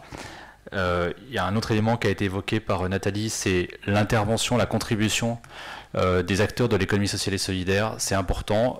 En tant qu'entreprise sociale commerciale dotée de l'agrément ESUS, je participe à cela. Les CRES, les chambres régionales de l'économie sociale et solidaire, elles sont membres de droit aujourd'hui d'un certain nombre de plans, notamment de la commission d'élaboration et de suivi du plan régional de prévention et de gestion des déchets. Il y a des régions qui mobilisent les CRES sur le territoire pour cartographier les acteurs de l'ESS qui peuvent contribuer à développer l'économie sociale et solidaire. On est en train de le faire en région Île-de-France et en région PACA. Ça c'est important. Et puis je vais terminer par quelque chose de plus large que ça. Nos activités à nous, elles sont auprès des acteurs professionnels, mais on participe aussi à une campagne qui va être lancée le 16 octobre. Le 16 octobre, c'est la journée nationale de lutte contre le gaspillage alimentaire. Depuis 2013, ce sera la 5e édition. Et cette année, avec une agence de communication tournée vers les enfants, on lance une campagne régionale d'éducation à l'alimentation responsable et à la lutte contre le gaspillage qui passera par une charte du sans gaspille, pas de l'anti-gaspille, on va plus loin, du sans gaspille en fait, où les enfants, à travers cette charte, en 12 points, vont pouvoir manifester le fait qu'ils ont compris dans les écoles, dans les lieux périscolaires, pourquoi et comment ne plus gaspiller. Et ils vont porter cette charte solennellement aux élus locaux pour s'engager dans cette démarche-là de changement des comportements, auprès de leur famille, auprès de leurs amis, auprès de leur entourage. Donc on est en train de le développer à Marseille, à Nantes, et donc si on peut le développer aussi à Rouen, au Havre et dans toute la région, ce sera bienvenu pour contribuer à cette dynamique d'économie circulaire. Merci. Monsieur Prudhomme. Oui, juste déjà un petit commentaire, là on parlait effectivement de la commande publique. Nous avons, et on est assez peu sur le territoire national, un réseau qui s'appelle RAN-Copper, qui est donc un réseau justement pour la commande publique. Et en fait, autour de la table, nous avons réuni les grands acheteurs publics, régionaux, que sont la région, que sont le CHU de Rouen, la CODA, etc., justement pour leur donner les moyens de faire évoluer cette commande publique. Donc ça, c'est quelque chose qui contribue fortement justement à l'économie circulaire. Je fais un autre petit commentaire sur la CRES, puisque en Normandie, nous avons signé avec la CRES justement une convention de partenariat qui permet de faire ce que vous disiez, c'est-à-dire déjà une cartographie. Avec la CREC ? Avec la CRES. La CRES. Oui, qui est le Comité régional d'économie sociale et solidaire. Chambre. Parce que la chambre, pardon. Je suis désolée, je ne suis pas du territoire. Oui, donc qui permet effectivement donc, de faire cette cartographie des acteurs locaux, mais aussi de voir en quoi aujourd'hui l'ESS peut contribuer au développement de l'économie circulaire. Sur la recommandation, ça a été déjà un peu dit par monsieur Lucas, mais je pense qu'aujourd'hui, vous l'aurez compris, dans ce cercle de l'économie circulaire, ce qu'il faut arriver à faire, c'est justement sur ces 7 piliers, à faire en sorte qu'ils ne travaillent pas de manière, je dirais, indépendante les uns des autres, mais qu'ils soient bien en synergie. Et quand on regarde un petit peu de près, on s'aperçoit que finalement, quel est l'acteur qui est le mieux positionné aujourd'hui sur le territoire pour mettre en synergie l'ensemble de ces acteurs, c'est la collectivité locale. C'est la collectivité locale parce qu'elle a accès aux citoyens, elle a accès au monde économique parce qu'effectivement, dans le cadre de son développement économique, elle connaît effectivement ces acteurs-là. Et puis, elle peut avoir accès aussi à un certain nombre d'autres intervenants, que sont par exemple, on le disait tout à l'heure, les universitaires, etc. Et donc on voit bien à travers ça qu'il va falloir effectivement mettre tout cela en synergie parce qu'on est beaucoup sur, finalement, moi j'ai besoin de ça, et puis un autre à côté, là aussi... moi je peux jeter ça et quelqu'un à côté de moi peut en avoir besoin. On est beaucoup aussi sur le changement de comportement dans ce domaine-là, il faut le savoir. Donc ça veut dire que là aussi on va agir sur le citoyen, vous le disiez, sur les enfants, sur les écoles, etc. Donc nous, en tant qu'ADEME, aujourd'hui, c'est le levier que nous essayons d'actionner le plus possible, effectivement, au niveau des EPCI, au niveau des communes, pour pouvoir développer l'économie circulaire.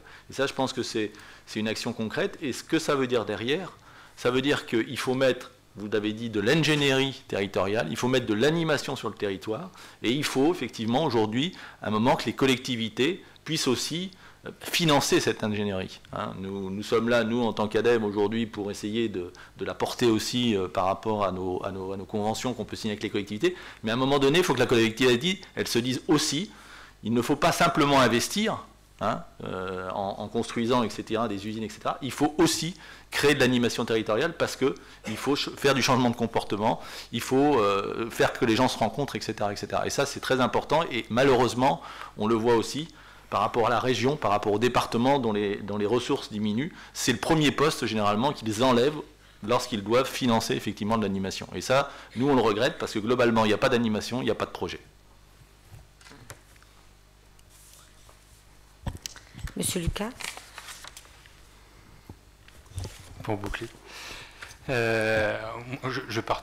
a été dit plusieurs fois et je suis convaincu que les échanges de la connaissance autour de la thématique seront forcément porteurs de résultats concrets sur l'économie circulaire à l'échelle du territoire. Je vais juste faire une petite, sur la commande publique, une petite parenthèse. Je crois qu'effectivement on a tous les outils en tant qu'acheteur public.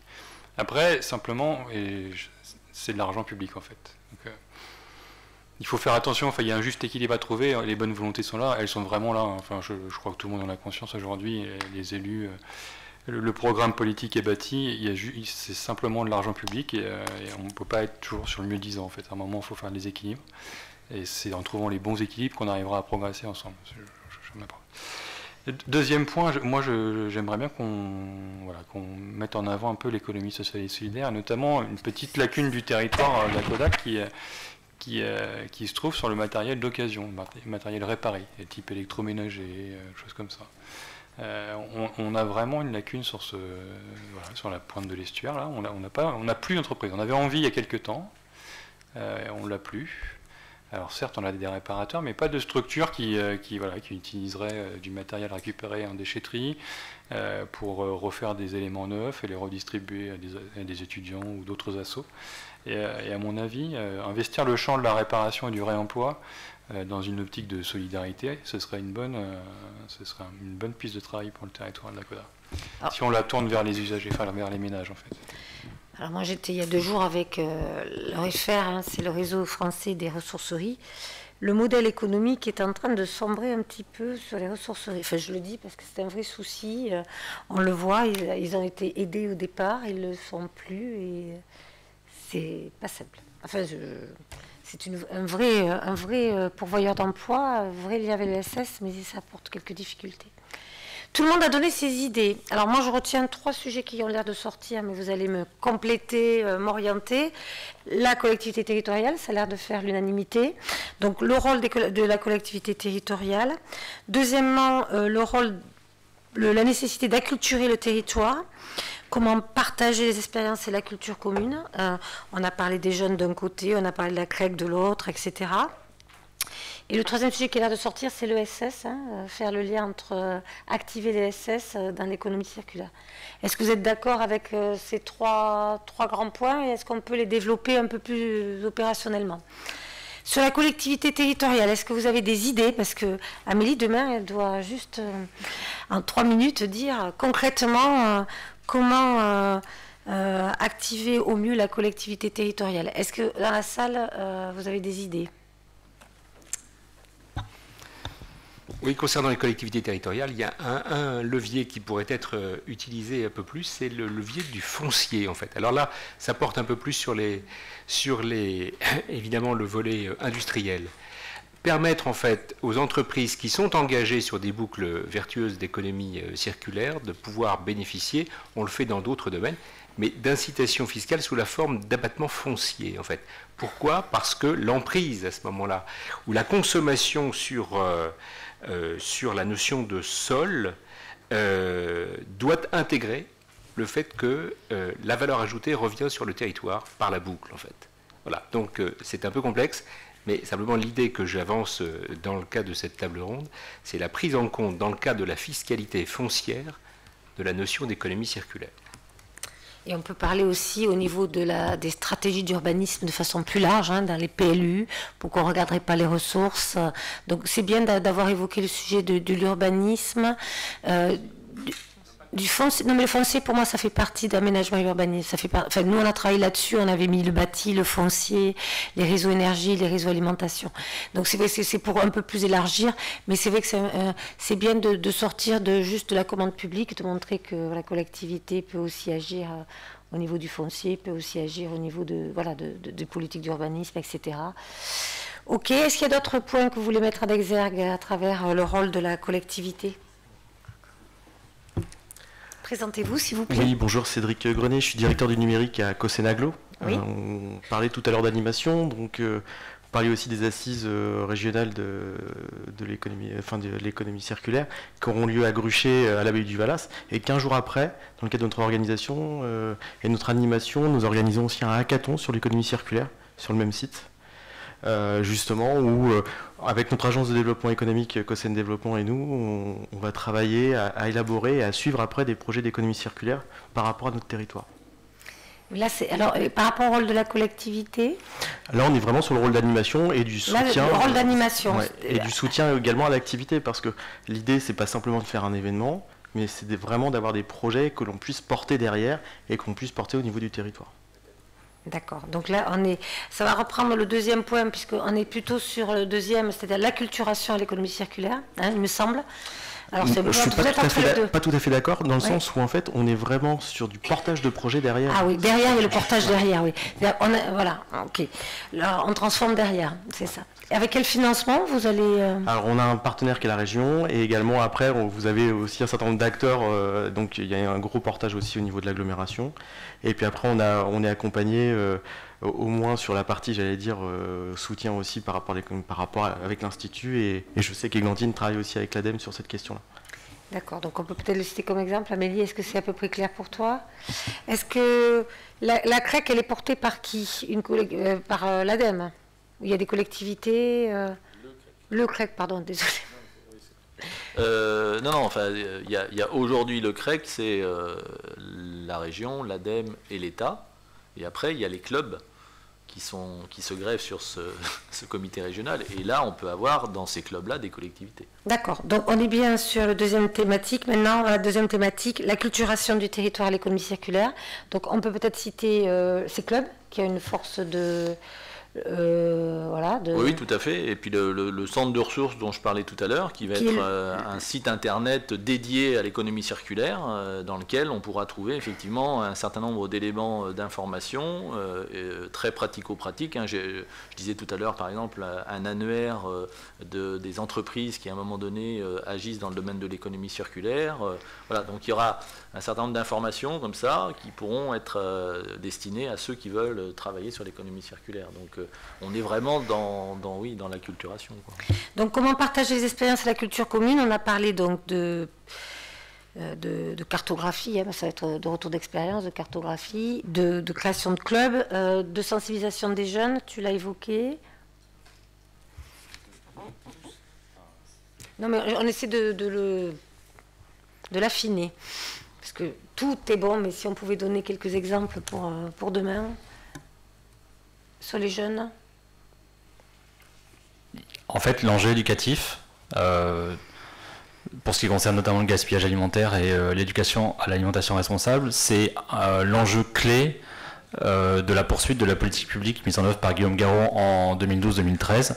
Aujourd'hui, et ça va être un des axes clés sur lesquels l'atelier 10 des États généraux de l'alimentation va travailler à partir de la première réunion qui a lieu le 12 octobre. Donc c'est considérer l'enjeu éducatif comme un enjeu de politique publique sur la réduction du gaspillage et sur l'alimentation responsable. Je rappelle que le gaspillage alimentaire au niveau mondial, c'est le 3e responsable du réchauffement climatique. Donc on est bien d'accord, il y a des outils, mais il y a aussi des publics, multi-publics, visés du jeune à l'entreprise, aux citoyens quand on parle d'urbanisme, à la collectivité territoriale. Il faut sensibiliser tous les acteurs d'un territoire. Est-ce que tu as d'autres choses à rajouter, Amélie, sur ce point-là ou non? Vas-y. Non, mais je pense qu'aussi il faut valoriser les expériences locales. Quand on avait commencé ce travail-là il y il y a 3 ans, alors c'était effectivement en Basse-Normandie, mais on avait fait le tour un petit peu de ce qui se faisait déjà sur l'économie circulaire. On s'était aperçu qu'il y avait énormément de choses déjà, et d'ailleurs énormément de choses dans le domaine de l'économie sociale et solidaire, hein, parce que c'était un domaine effectivement qui avait beaucoup investi là-dessus. Et je pense que ça aussi, c'est la force de la démonstration, oui. Hein, de l'exemple, etc., sont vraiment importants pour pas, parce qu'à un moment on nous disait, ouais, l'économie circulaire, votre truc c'est hyper conceptuel, voilà, ok, on fait une boucle plutôt que du linéaire. Donc je pense que tout ça permet globalement d'engager les territoires et de rassurer les territoires sur « ah oui, c'est possible, ça se fait déjà chez nous ». Hein, surtout que le Normand, il a besoin de voir. Ouais. D'accord. Donc, acculturer tous les acteurs du territoire, on est d'accord à travers des choses de l'animation, des clubs, des outils, et surtout du retour d'expérience pour montrer que c'est possible. On le fait déjà et on s'appuie sur du concret et du pragmatique et du réel. Et on valorise. Et on valorise ceux qui font, bien sûr. Est-ce que vous voulez réagir sur ce point d'acculturation?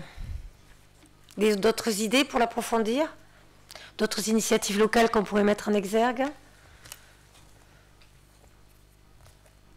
On a été assez clair, vous pensez que ça peut passer comme ça? Dites-nous, hein, vous êtes là pour ça, vous avez le droit de réagir. Hein. Je sais que vous êtes loin de nous, mais... Ah, voilà, ça déclenche une réaction. Peut-être pour compléter, en fait, on disait que les collectivités avaient un rôle, étaient en relation avec les entreprises, et c'est important pour identifier les gisements, les sources de matière. Voilà, ils peuvent jouer leur rôle de tiers de confiance aussi pour pouvoir identifier ces volumes, et à partir des volumes, on peut mettre en place justement une collecte avec des coûts adaptés et faire que la chaîne complète soit viable économiquement. Donc peut-être un sujet autour de la cartographie des gisements, peut-être que le centre de ressources est là aussi pour ça, de disposer d'un outil où on peut mettre en avant les volumes, les gisements, et ensuite pouvoir trouver des idées sur l'utilisation de ces coproduits. On parlait même, je te donne la parole après, sur le métabolisme territorial au sens large, où on a besoin de connaître un état des lieux de son territoire, les entrants, les sortants, là où sont nos gisements ou nos manques.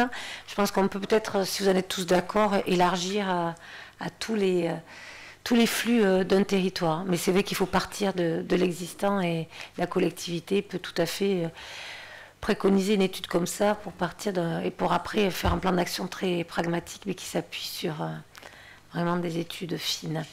Xavier, tu voulais réagir? Sur la question de la cartographie des gisements, et avec beaucoup de modestie liée à la taille de l'entreprise Ecosphère par rapport aux gros collecteurs de déchets, aux collectivités locales. Donc avec modestie, mais mon expérience depuis 4 ans ou 5 ans, la main dans les poubelles de nos clients et partenaires, c'est de dire que les gisements sont beaucoup plus nombreux qu'on ne le croit, parce que littéralement c'est la solution, c'est-à-dire l'offre de solutions qui crée le gisement la plupart du temps, de manière extrêmement concrète. Deuxièmement, il y a des enjeux de confidentialité économique et autres de gestion qui sont extrêmement importants, qui font que la quantification des gisements, elle est toujours, en tout cas pour ce qui concerne les acteurs professionnels, assez loin de la réalité, en quantité, en qualité, en diversité. Autant c'est simple d'analyser les poubelles ramassées, enfin simple, pardon, pas si simple que ça, mais elles sont là, les poubelles, elles sont collectées par tel organisme public ou une collectivité locale, on peut les analyser directement, puis faire l'extrapolation. Mais pour ce qui concerne les collectes, par la diversité des collecteurs privés, par exemple dans la grande distribution, il n'y a aucune donnée agrégée. Je le sais d'autant mieux que j'ai participé à une mission de la région Île-de-France pour l'assister à la mise en œuvre de sa stratégie territoriale de lutte contre le gaspillage alimentaire. Il y avait une partie quantification, et donc quantifier filière par filière les gisements, c'est extrêmement compliqué. Mais ce qui est intéressant et positif, c'est qu'en fait, le gisement sort de terre quand on lui propose une solution. Et c'est ça qui est intéressant, parce que l'innovation, elle est boostée par cette réalité-là. Alors, le troisième point, c'était les liens avec l'ESS, parce que vous avez tous insisté sur comment actionner l'ESS. Alors, Christophe, vous avez parlé de réemploi. Adrien, tu as une idée sur l'ESS? Ah, il y a quelqu'un qui veut réagir. Allez-y. Oui, bonjour. Je m'appelle Clémence Flavaux, je suis étudiante à l'INSA Rouen Normandie en tant qu'ingénieure génie civil. Et je voulais revenir sur le point pour la collectivité. Allez-y, c'est pas grave, on revient en arrière. Je suis désolée. Et je voulais dire, en tant que nous, ingénieurs étudiants, pourquoi vous ne vous servirez pas, entre guillemets, de nous pour nous lancer un projet et nous, on essaierait de trouver des idées à un problème concret de la collectivité. Et en plus, ça, comme vous avez parlé des points de vue financiers pour la collectivité, nous, ça nous apporterait, du point de vue de nos connaissances, à nous former. Et vous, ça pourrait vous apporter de nouvelles idées. Donc s'appuyer sur le réseau d'étudiants, alors normand, hein, je vais au sens plus large, oui, pour réfléchir à comment mieux impliquer les collectivités. C'est noté. Monsieur, du coup, ça vous a donné notre idée, je sens. Non, c'est pas une idée, mais c'est une réponse à la suggestion qui est faite à l'instant. Et pour dire que ça marche déjà, en fait, et que le pilote dont il a été question tout à l'heure concernant CEDIBEX, sur le pilote de CO2, eh bien, il faut savoir que ce pilote de CO2, il a été développé avec l'INSA de Rouen. Il y a maintenant 7 ans de cela, en fait.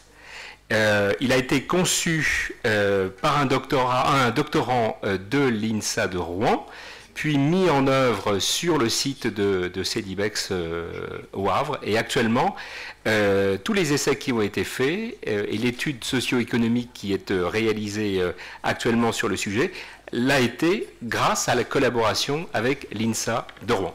Donc il y a déjà des coopérations qui sont faites et ça marche.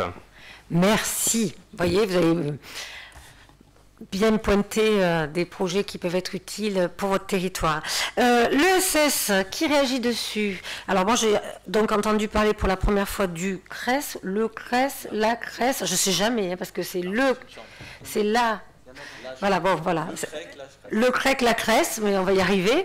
Donc, est-ce que c'est ça qu'il faut actionner? Est-ce qu'il y a d'autres choses que vous avez vues, Adrien, à l'Institut ou...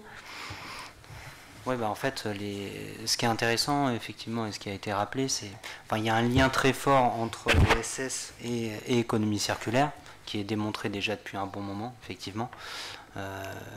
Et ce qui est intéressant, c'est qu'il y a une complémentarité des acteurs de l'ESS avec souvent les modes de valorisation des déchets plus massifiés. Très clairement, on a vu que quand on veut souvent monter dans la hiérarchie de traitement des déchets, donc de passer à la prévention, de passer au réemploi, c'est des acteurs qui sont très utiles, qui apportent clairement des solutions, voilà, parfois avec beaucoup plus de ressources humaines, donc des créations d'emplois supplémentaires sur les territoires. Et quand on a justement un petit manque d'exutoire ou en tout cas un problème identifié comme ça a été fait tout à l'heure sur la CODA, sur l'électroménager par exemple, là il y a clairement de la place pour des acteurs de l'ESS pour apporter des solutions et créer des emplois et du dynamisme au territoire. Alors comment on peut faire mieux? Enfin, moi, juste un petit commentaire là-dessus. Je suis persuadé effectivement de l'importance de l'ESS et de l'implication de l'ESS dans l'économie circulaire. Et en même temps, il faut aussi qu'on sorte de cela. C'est-à-dire qu'il faut aussi montrer que l'économie circulaire, ça concerne le monde économique. Alors, j'allais dire réel. J'aime pas ce mot-là quand on parle d'économie sociale et solidaire, le monde économique réel, parce que pour moi, c'est la même chose. Et que justement, on arrive un moment à ce que ces deux mondes-là se rencontrent et travaillent ensemble. Parce que c'est vrai que quand on a fait notre premier recensement, je vous le disais, on avait beaucoup d'ESS. Quand on a fait notre premier AMI sur l'économie circulaire en Basse-Normandie, on avait des réponses que de l'ESS. Et on s'est dit, ça démontre quelque chose, ça. Et donc, il faut qu'on arrive à sortir de ça.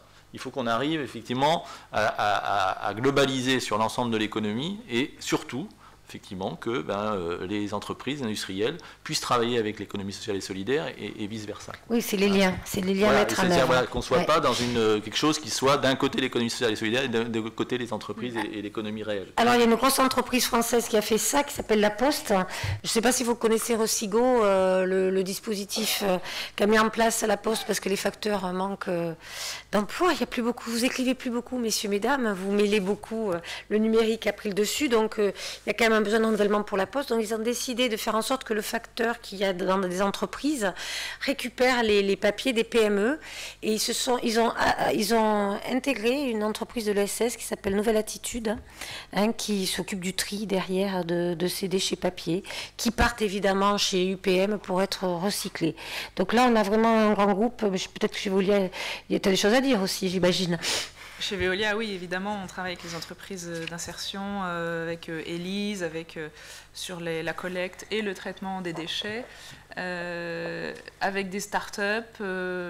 Et on a aussi à Paris, par exemple, soutenu la création du tiers-lieu La Recyclerie, qui est un lieu chouette. Très chouette. Qui est un lieu un peu atypique. Enfin, il y a pas mal de tiers-lieux comme ça qui se créent en France. Et en fait, Veolia, on a voulu soutenir, on est le seul en fait, fondateur privé de ce lieu à soutenir la création de ce lieu. Il y a notamment à l'intérieur un atelier de réparation, atelier de René, il s'appelle. Et on est en train de réfléchir à dupliquer ce business model dans d'autres endroits, notamment au Niger, par exemple, qui est intéressé, grâce aux collaborateurs de Veolia qui ont été emballés par ce lieu, la recyclerie à Paris. C'est un lieu de cohésion sociale, où on fait des conférences, où des ateliers sont animés, il y a toute une programmation qui est extrêmement intéressante. Et on est en train aussi de réfléchir à monter une école pour la création de tiers-lieux. Voilà, donc, mais après, voilà, c'est du financement groupe privé, et c'est vrai que le business model est encore pas évident à trouver sur ces lieux-là. C'est pas évident, c'est ce que je disais, surtout que le secteur de l'ESS fonctionnait beaucoup avec des subventions pour les emplois. Hein. Il y a déjà des emplois aidés sur le CAE, etc., qui ont été arrêtés. Je sais que ça pose quelques soucis à ce secteur-là. Vas-y Xavier, je sens que tu veux nous dire quelque chose. Alors, les CRES, elles sont présentes sur toute la France. Ça veut dire Chambre régionale de l'économie sociale et solidaire, donc il y en a une par région.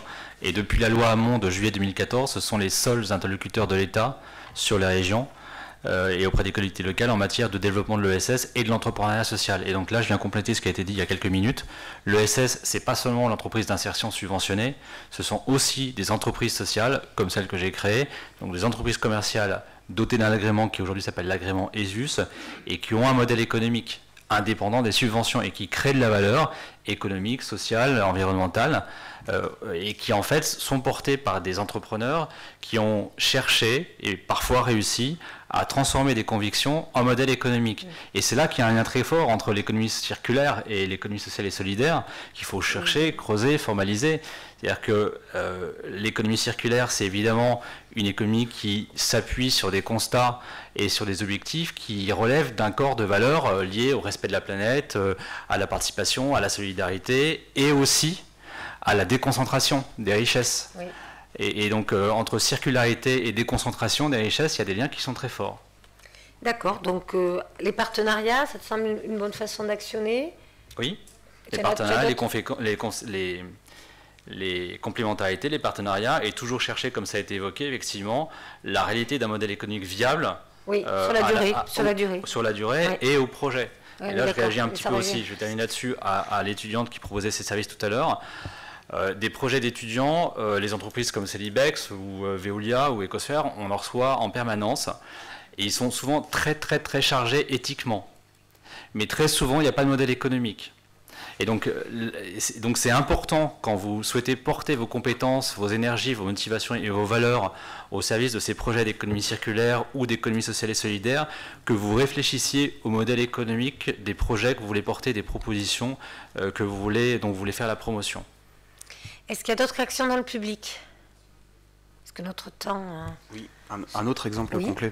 Jérôme qui est à nouveau gérant de l'atelier des flux, un bureau d'ingénierie des flux. Un exemple concret d'une entreprise d'insertion basée sur la commune de Port-Jérôme-sur-Seine qui a travaillé le sujet de la collecte des polystyrènes. Voilà, pour derrière collecter les polystyrènes, les recompacter et les revendre à un industriel. Donc avec l'alliance, ça ne pourrait pas fonctionner s'il n'y avait pas cet industriel derrière pour acheter la matière première. Mais on a bien l'exemple là d'une réalisation avec un business model viable qui fonctionne et qui a, et je le précise, été travaillé par l'école de management de Normandie qui nous a fait la cartographie des gisements et qui a derrière fait le business model. Voilà, donc là un exemple concret d'une réalisation sur le territoire. Merci pour le témoignage. Donc on va s'arrêter là, à moins que vous ayez encore des choses à nous dire. Amélie, demain, va avoir la tâche, la grande responsabilité de nous représenter. Elle va donc traiter de 3 sujets qu'on a vus ensemble. Le rôle clé des territoriales, avec les détails qu'on a cités. L'acculturation du territoire à l'économie circulaire, avec comment partager les expériences et la culture commune, là aussi enrichie par tout ce que nous venons de citer. Et puis, comment mieux mettre en œuvre les relations entre SS, économie circulaire, avec des modèles économiques viables, des partenariats à mettre en œuvre, notamment avec le privé.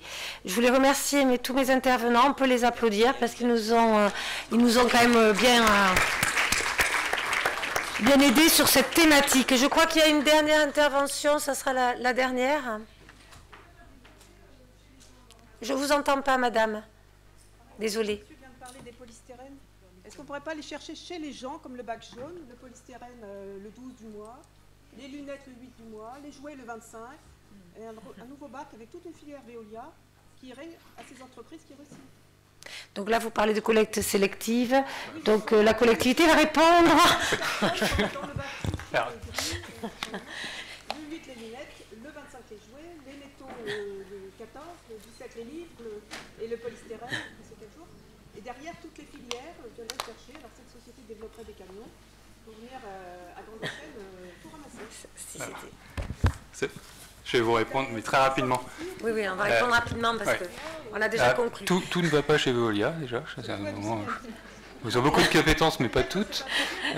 Et puis après, l'organisation et la planification est complexe à mettre en œuvre, mais on travaille sur un dispositif de collecte via des centres de recyclage, de dons d'usagers en centre de recyclage. C'est complexe, madame, mais on peut toujours réfléchir, mais c'est très complexe, en fait. C'est complexe, c'est coûteux. Pour 100 000 foyers, ça va être dur. Vous pouvez continuer peut-être le débat en sortant, parce que sinon on ne va pas y arriver. On ne va pas rester là, il y a un autre événement après. Merci au super public aussi. Bonne fin d'après-midi à tous. Au revoir.